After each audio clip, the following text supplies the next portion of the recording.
वनवास इमोशंस का गदर है। मुझसे सबने कहा गदर 3 शुरू करो, मैंने कहा अभी नहीं, 2-3 साल जाने दो थोड़ा ऑडियंस को। Anil Sharma is one of those director जो पिता के और बेटे के बॉन्ड को ऑन स्क्रीन लाते हैं, दिखाते हैं, बहुत खूबसूरती से दिखाते हैं और ऐसा बहुत कम देखने को मिलता है। मैंने बहुत देखा मेरे पिता को करते हुए। मुझे याद है श्रद्धांजलि जब मैं कर रहा था, 21 साल का था मैं। उस ज़माने में तो 40-45 साल से कम डायरेक्टर बनता नहीं था। बाद में मुझे ये पता लगा कि पापा ने कहा कि माँ को बोला इसको पता नहीं लगने देना। तो मैं ये समझता हूँ कि पिता पुत्र के लिए कितना करता है। अब बच्चों के जूतों के छेद अपनी बनियान में सीता है। नाना किस तरह का एक्टर है, आप तो मैं क्या बोलूँ, सारा संसार जानता है कि उत्कर्ष को जब मैं ले रहा था, उत्कर्ष को तो मुझे तो कॉन्फिडेंस था, गदर रिलीज हुई नहीं थी, नाना हिला हुआ था थोड़ा सा। कैसी कहानियाँ? मतलब यही सब कहानियाँ कि बहुत विम्जी हैं, बहुत गुस्सा करते हैं, बहुत ये है, बहुत वो हैं। तो उनका एक एटीट्यूड तो था। जरा से भी मेरे बाल बिखरे हों तो बाल मेरे काटने लगते थे सेट पे। मतलब आज का जो जन जी है वो देखेगा। इन लोगों ने नाना पाटेकर के सिर्फ मीम्स देखे हैं। आपने अपने बनाई थी, ये मेरा एक पर्सनल सवाल है। उसमें आपने धर्मेंद्र सर को कास्ट किया, सनी देओल को कास्ट किया, बॉबी देओल को कास्ट किया, जो कि रियल लाइफ में भी फादर और सन वाला रिलेशन उनका है। तीनों जब साथ में होते हैं पिता पुत्र रियल, तो थोड़ी सी मर्यादा, थोड़ी सी झिझक भी होती है। हाँ, कैसी ये दुनिया, कैसा ये संसार, अपने ही देते हैं अपनों को वनवास। ये उनकी फिल्म की एक लाइन है जिन्होंने हमें बहुत सारी आइकॉनिक फिल्में दी हैं, बहुत सारे आइकॉनिक डायलॉग्स दिए हैं। वन ऑफ देम इज एक कागज पे मोहर नहीं लगेगी तो क्या तारा पाकिस्तान नहीं जाएगा। एंड होपफुली आप समझ गए होंगे मेरे साथ कौन बैठे हैं। None other than Anil Sharma ji. Thank you very much. बहुत बहुत धन्यवाद आपका भी और सारे दर्शकों का भी। और बस दिल्ली में मध्यम मध्यम सर्दियां शुरू हो गई हैं और बस बॉम्बे से आया था तो सोचा आपसे मुलाकात कर लूं। बहुत अच्छा किया आपने। और जब मुझे पता लगा कि आपके और मेरी मुलाकात होने वाली है, उस वक्त मैं गदर देख रही थी और बहुत ही प्यारा कोइंसिडेंस था। चलिए, कैसे हैं सबसे पहले तो? बहुत बढ़िया, ऑल वेल, ऑल सेट, सब अच्छा है। All set. अच्छा, सबसे पहला बस सवाल, वनवास रिलीज की तैयारी चल रही है 20 दिसंबर को। वनवास रिलीज की तैयारी चल रही है 20 दिसंबर को। मुझे ये पूछना था, गदर मचाते मचाते आप वनवास पे कैसे आ गए? क्योंकि वनवास इमोशंस का गदर है। क्योंकि गदर से मारधाड़ कहीं थोड़ी होता है। हाँ। इमोशन का गदर तो और भी तगड़ा होता है जब इमोशनली आप घुस जाते हैं। क्योंकि क्या है कि मुझसे सवाल बहुत लोगों ने पूछा। इनफैक्ट नाना पाटेकर ने भी, गदर 2 जब बहुत बड़ी हिट हो गई, बिगेस्ट ब्लॉकबस्टर, ओरिजिनल ब्लॉकबस्टर हुई उस साल की, तो पिछले साल की, तो उनको लगा कि ये अब मैं पिक्चर वनवास नहीं बनाऊंगा, क्योंकि ये पिक्चर मैंने गदर 2 रिलीज़ होने से पहले उनके साथ कंफर्म कर दी थी। तो उन्होंने मुझे फ़ोन किया कि अनिल अब तो तू ये फिल्म बनाएगा नहीं, अब तो तू कोई बड़ी एक्शन पिक्चर बनाएगा। मैंने कहा सर ये एक्शन से भी बड़ी है, क्योंकि ये इमोशंस का गदर है और ये हर घर की कहानी है, पूरे भारत की नहीं है, 600 करोड़ लोगों की कहानी है। हर घर में माता पिता हैं, हर घर में बच्चे हैं। ये पारिवारिक फिल्म है। और क्या होगा कि अब गदर के बाद सारी दुनिया सिर्फ एक्शन बनाएगी। हाँ, राइट, तो मैं जो हो भी रहा है, तो मैं उससे थोड़ा अलग जाना चाहता हूँ। एक ही मिठाई खाते खाते अब पक जाएंगे। हाँ। मुझसे सबने कहा गदर 3 शुरू करो, मैंने कहा अभी नहीं, 2-3 साल जाने दो थोड़ा ऑडियंस को, क्योंकि इतना एक्शन आएगा, इतना एक्शन आएगा कि अब कोई ज़रूरत नहीं है उसकी। तो ये कथा ऐसी है कि हर घर में, जैसा मैंने कहा वनवास है, हर बुजुर्ग आदमी जो घर में बैठा हुआ है, 75 साल का, 60 साल का, 80 साल का, उसके लिए बच्चों को टाइम ही नहीं है। और ऐसा नहीं है बच्चे उससे प्यार नहीं करते, सब करते हैं, लेकिन बच्चे अपनी दुनिया में इतने मशगूल हैं कि वो कर नहीं पाते, चाहते हुए भी नहीं कर पाते हैं। और पहले सामूहिक परिवार होता था, तो कुटुंब होता था, तो उनके पास समय होता था।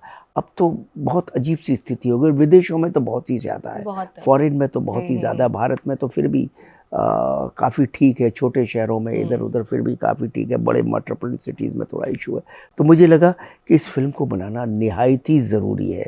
एज ए डायरेक्टर मेरी जिम्मेदारी है कि जो दर्शक मुझे इतना प्यार देते हैं, पहले गदर हिट बनाई, गदर 2 हिट बनाई, और भी अपने श्रद्धांजलि मेरी पहली फिल्म से इतनी सारी फिल्में पब्लिक ने मेरी हिट बनाई, तो उनके लिए भी मुझे कुछ देना चाहिए।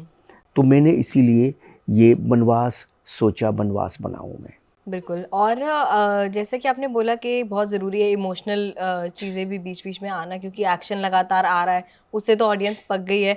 और ख़ासकर कि आपकी फ़िल्मों में इनफैक्ट वनवास के ही जो टीजर है उसके कमेंट्स में मैं गई तो बहुत से लोगों ने लिखा हुआ था, Anil Sharma is one of those director जो पिता के और बेटे के बॉन्ड को ऑन स्क्रीन लाते हैं, दिखाते हैं, बहुत खूबसूरती से दिखाते हैं, और ऐसा बहुत कम देखने को मिलता है। माँ पर बहुत पिक्चरें बनती हैं, बहुत प्रोजेक्ट्स बनते हैं, बेटियों पर बनते हैं, लेकिन बाप और बेटे का जो एक काफी अनटच्ड है वो वाला टॉपिक ना, कि कैसा बॉन्ड है कैसा नहीं है। तो आप पर्सनली आप कैसा फील करते हो कि जब आप मैं ये हमेशा बिकॉज मेरे ग्रैंडफादर से मैं बहुत अटैच था, मेरे पिता से मैं बहुत अटैच, इसका मतलब नहीं माँ और दादी से अटैच नहीं था, ये नहीं है, लेकिन बहुत मैंने बहुत देखा मेरे पिता को करते हुए। मुझे याद है श्रद्धांजलि जब मैं कर रहा था, 21 साल का था मैं, और मैंने सोचा मुझे फिल्म बनानी है। उस ज़माने में 80s की बात है, 81 की बात है। उस ज़माने में तो 40-45 साल से कम डायरेक्टर बनता नहीं था। मैं 21 साल का डायरेक्टर, कोई सोचेगा ही नहीं। घर में किसी को बोलूँ मैं बी आर चोपड़ा साहब का असिस्टेंट, तो सब हंसी मजाक बनाएंगे। तो मैंने एक कहानी डेवलप की, कहानी डेवलप करके अपनी माँ के पास गया और माँ को कहानी सुनाई। माँ की आंखों में आंसू ही आंसू आ गए। तो मैंने फिर राखी जी से कैसे भी कनेक्शन किया और राखी जी को कहानी सुनाई मैंने, और राखी जी ने 10 मिनट का टाइम दिया। उनको लगा ये फंबल हो गया, ऐसा कोई मेरा फ़ैन आ गया बी आर चोपड़ा साहब का असिस्टेंट का नाम लेके। तो पर उन्होंने 3.5-4 घंटे का टाइम दिया। कहानी मेरी ओके हो गई, और कहानी मेरी ओके हो गई, घर में बोल के नहीं आया। मैंने अपने पिता को बोला कि ऐसे ऐसे फिल्म बनानी है और 2 महीने बाद इसकी डेट है। पिता के पास उतने पैसे नहीं थे, लेकिन पापा ने कहा कि चलो करो, और हमने शुरू किया। फिल्म भी बन गई। बाद में मुझे ये पता लगा कि पापा ने कहा कि माँ को बोला इसको पता नहीं लगने देना कि हमारे पास पैसों की कोई इशू है। इतनी मेहनत कौन लेके आता है एक्टर को? आज का स्टूडियो का टाइम था नहीं, मार्केट से महंगे ब्याज पे पैसा लेना पड़ता था। कौन लाएगा? कौन लाएगा इतने बड़े एक्टर को साइन करके और इतना बड़ा उसको करके? तो इसका उत्साह मत टूटने देना। अगर इसको पता लग गया कि हमारे पास पैसों की तकलीफ़ है तो ये एकदम इसका दिल टूट जाएगा, इसका उत्साह ख़त्म हो जाएगा। तो मेरे पापा ने कैसे किया होगा? उस ज़माने में 35-36 लाख लगे थे पिक्चर में, तो कैसे मेरे पिता ने किया होगा? तो मैं ये समझता हूँ कि पिता पुत्र के लिए कितना करता है। वो एक कविता है कि वो मेरा परतोष एक एक्टर है जो राइटर भी है, और वो उसकी कविता है कि अपने मतलब कि अपने जूतों के छेद, बच्चों के जूतों के छेद अपनी बनियान में सीता है। मतलब ये है पिता कितना करता है, मतलब कि कितना कुछ करता है। तो वो बहुत कुछ करता है, और हर पिता करता है, हर एक का पिता। माँ भी बहुत करती है, दोनों ही बहुत करते हैं। और जब बच्चा बीमार हो जाता है तो माता पिता दोनों अपनी दुनिया छोड़ के, या बच्चा छोटा होता है उसके स्कूल में जाना होता है तो सारी दुनिया सारे संसार छोड़ के उसके लिए लग जाते हैं। लेकिन जब पिता उस स्थिति में पहुँचे या माँ उस स्थिति में पहुँचे, जब वो बच्चा बन जाते हैं एक उम्र आने के बाद, तो बच्चों का कर्तव्य नहीं है। तो पिता का कर्म है बच्चों को संभालना। ये वनवास का भी मैंने टीजर के एंड में देखा था कि डेढ़ बित्ते के थे, उसी टाइम अगर फेंक देता तो क्या होता? तो पिता का कर्म है बच्चों को पालना, बच्चों को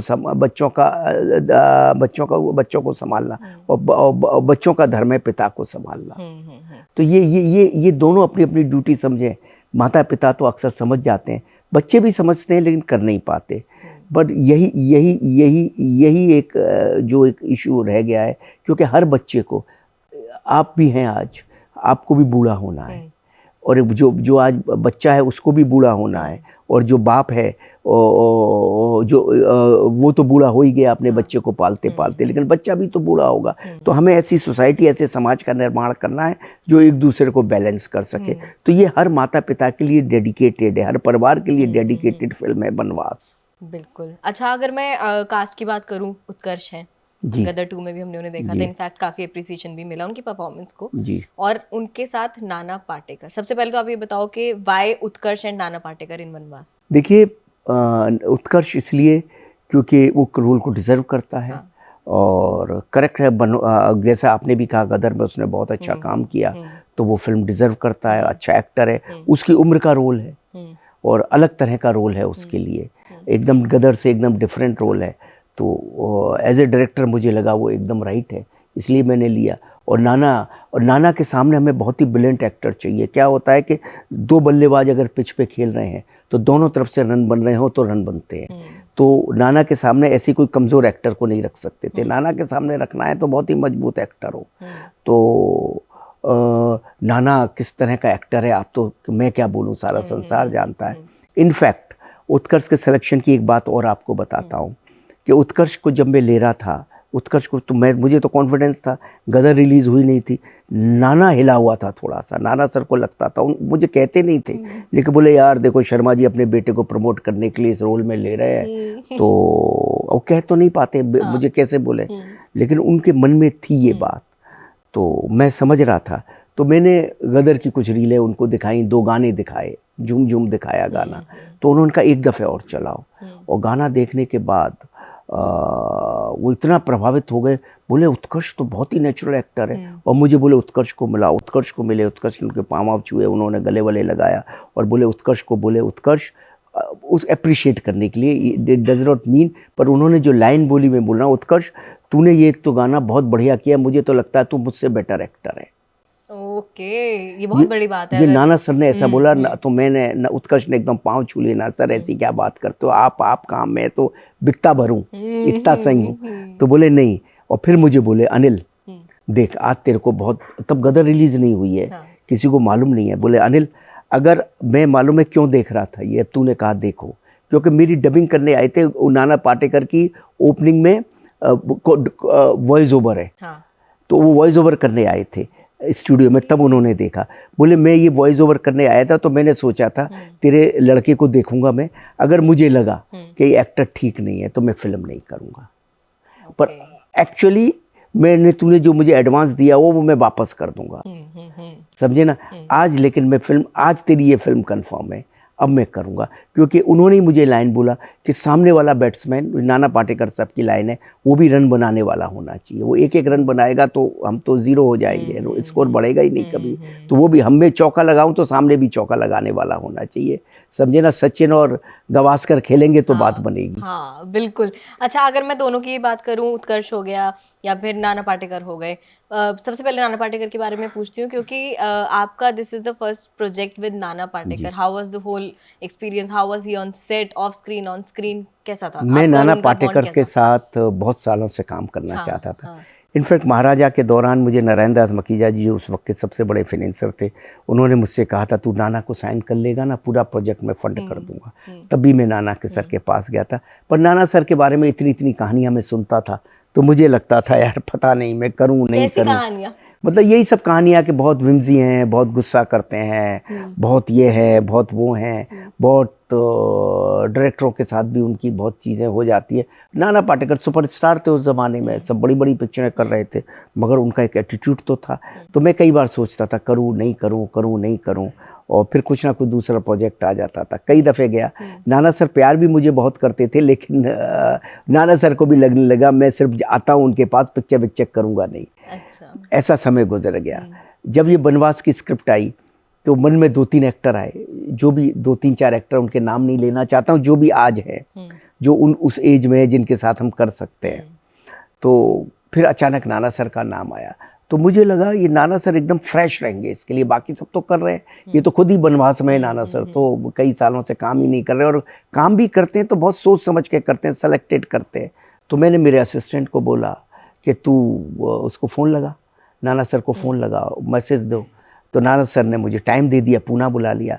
पूना बुला के हमारे पास एक 15-20 पेज की कथा थी, वो कथा हमने नाना सर को सुनाई, और नाना सर ने उसी वक्त ही हमसे हाँ कर दिया, और हम स्क्रिप्ट पे बैठ गए। नाना, मेरे राइटर्स, हम सब लोग स्क्रिप्ट पे बैठ गए, स्क्रिप्ट पे काम चलता रहा, और काफ़ी समय लगा स्क्रिप्ट में, तो काफ़ी समय लगा, कहानी मेरी थी तो काफ़ी समय लगता रहा, करते रहे।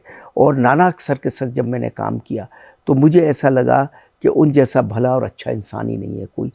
वो मतलब हर बार तो वो खाना बनाते थे, यूनिट में कितनी दफ़े उन्होंने यूनिट 400-400, 300-300 आदमियों का खाना बना के खिलाते थे सबको, और इतने प्यार से खिलाते थे।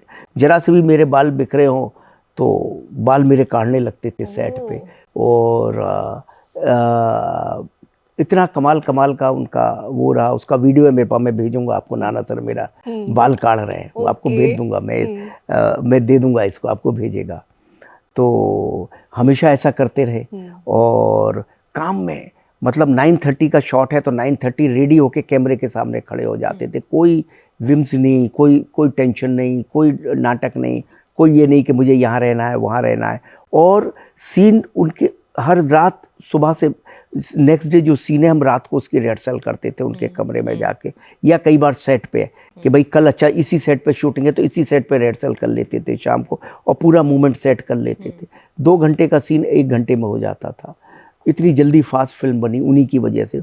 और परफॉर्मेंस, ओ हो जो परफॉर्मेंस का लेवल है, मतलब आज का जो जेन जी है वो देखेगा कि परफॉर्मेंस होती क्या है, एक्टर होता क्या है। इन लोगों ने नाना पाटेकर के सिर्फ मीम्स देखे हैं आजकल, सिर्फ वेलकम के देखे, इसके देखे, उसके देखे, को डायलॉग पर करेक्टर को कैसे ले जाना है थ्रू आउट फिल्म, ऐसा लगता है जैसे ये करेक्टर है। Brilliant and the best and bestest actor of India is Nana Patekar, and today's generation will watch कि what is the performance level of Indian actor। ये नाना पाटेकर की परफॉर्मेंस देख के समझ आएगा लोगों को।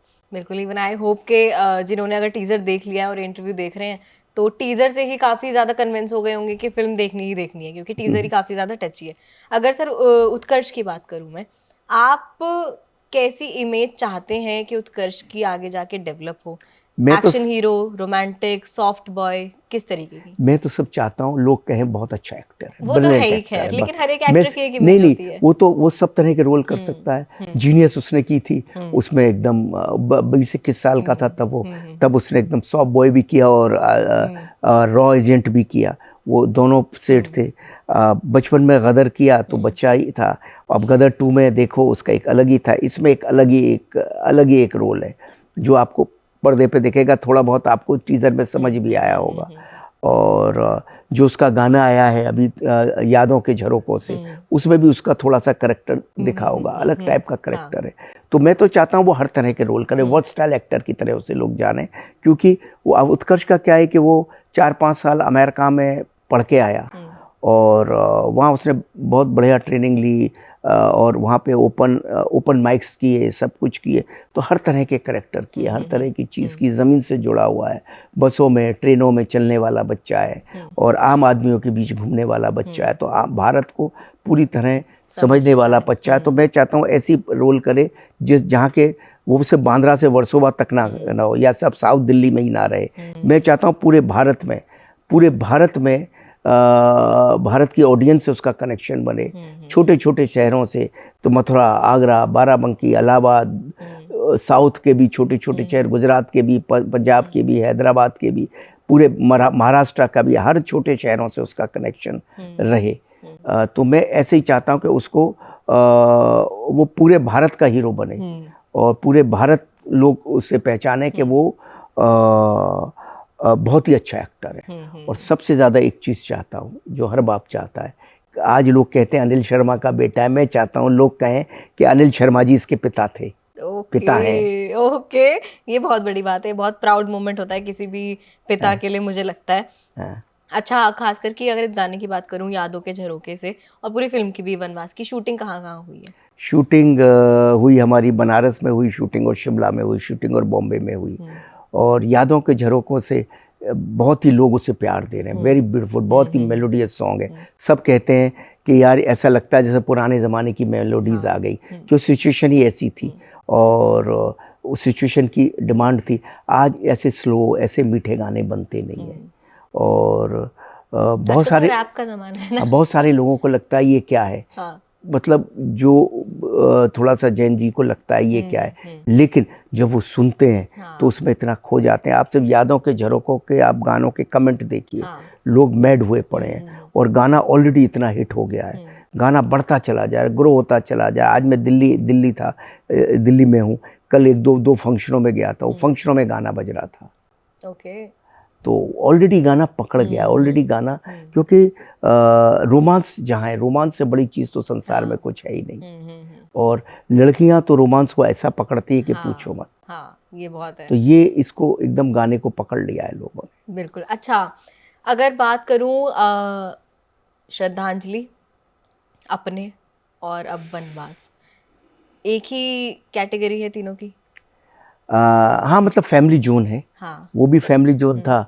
मैं अपना करियर फैमिली जोन से शुरू किया, श्रद्धांजलि इतनी बड़ी हिट हुई, उसके बाद अपने इतनी बड़ी हिट हुई, अब इसी जोन में ये तीसरी कहानी आ रही है। ऐसा नहीं है कि गदर में फैमिली नहीं थी, गदर 1 में भी थी, फैमिली बिल्कुल थी, थी, गदर 2 हाँ। में फैमिली थी, फैमिली के बिना तो फिल्म बनती नहीं, लेकिन ये फैमिली सेंट्रिक फिल्में है तीन। पर जब आप एक्शन बनाते हो और इमोशनल वाली चीज भी बनाते हो, इमोशन से रिच, आप पर्सनली किस पे ज्यादा फोकस करते हो, एक्शन पे या मैं इमोशंस तो पे? पूरी फिल्म पे फोकस वो तो करता हूँ। आपका पूरी है फिल्म में इमोशन है हाँ, हाँ, तो हाँ। इमोशन पे फोकस करना पड़ेगा, और फिल्म है तो जो सीन होगा उस सीन पे फोकस करना पड़ेगा। कॉमेडी होगी तो कॉमेडी पे फोकस करना पड़ेगा। पर बनवास की जो बेस्ट पार्ट है, बनवास देखने से, टीजर से आपको लगती है बहुत संजीदा सी फिल्म है, लेकिन बनवास उस कड़वी दवाई की तरह है जिसको कि मिठाई में लपेट के पब्लिक को, मरीज को दिया जाता है, उस तरह से, क्योंकि बनवास फुल टूस एंटरटेनमेंट है। अभी एक मेरा गाना आने वाला है अगले हफ्ते, वो आप देखिए, वो गाना देख के, नौटंकी का गाना है, वो गाना देख के आपको लगेगा अरे ये इस फिल्म का गाना कैसे है। अच्छा। तो क्या है कि हीरोइन जो है मेरी वो नौटंकी वाली है, सिमरत है, बहुत अच्छी एक्टर है, तो बहुत अच्छा काम किया उस लड़की ने। तो वो इस तरह से पिक्चर बहुत एंटरटेनमेंट के साथ चली है। पिक्चर में नाना सर ने खूब हंसाया है, उत्कर्ष ने खूब हंसाया है, सारे कलाकारों, राजपाल भी है उसने भी खूब हंसाया है, सारे कलाकारों ने खूब हंसाया है, और हंसी के माहौल में, हंसी के रैपर में रैप होती हुई इमोशंस आपके दिल में उतर जाती है। और लास्ट में जब पिक्चर ख़त्म होती है, जिन्होंने भी रशेज देखे हैं, या मैंने बनाई है, मैं खुद भी जब एंड में आता हूँ तो ऐसे पिक्चर को देखते रहते हैं, 2 मिनट के लिए आप खामोश हो जाते हैं और पहला काम करते हैं, यार बहुत दिन हो गए, सबसे पहले पिताजी से बात करूं, माँ से बात करूं। आपके मन में पहला भावना यही आती है और आप यही करते हैं। और पिता माता अगर कोई पिक्चर देख रहे हैं तो कहते हैं यार मेरा बेटा किधर है, उससे मैं बात करूं। तो ये जो एक फैमिली बॉन्ड है, ये फैमिली बॉन्ड और खिलेगा इसके बाद।